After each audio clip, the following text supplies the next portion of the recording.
Sunday special recipe নিয়ে আবারও চলে এসেছি।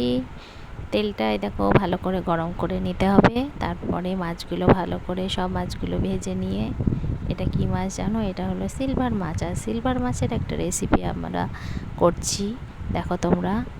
মাছগুলো ভালো করে ভেজে নিয়ে কড়াইয়ে শুকনো লঙ্কা, কালো জিরে ফোড়ন দিয়ে আলুগুলো ভালো করে ভেজে, তারপরে আলুগুলোর ভিতরে টমেটো, কাঁচা লঙ্কা, আদা বাটা, জিরে বাটা সব দিয়ে, এরকম হলুদ লবণ দিয়ে ভালো করে মশলা দিয়ে ভালো করে কষাতে হবে। কষানোর পর একটু জল দিতে হবে।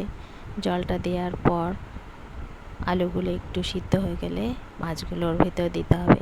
তোমরা কে কে সিলভার মাছ খেয়েছো আর কার কার সিলভার মাছ খেতে ভালো লাগে একটু কমেন্টে জানিও। কালারের জন্য এদেরকে একটু কাশ্মীরি লঙ্কার গুঁড়ো দেওয়া হলো, যাতে একটু কালারটা খুব সুন্দর হয়। তোমাদের কার কার ভালো লাগে একটু কমেন্টে জানিও। এই দেখো আমাদের আজকে সিলভার মাছের রেসিপি রেডি।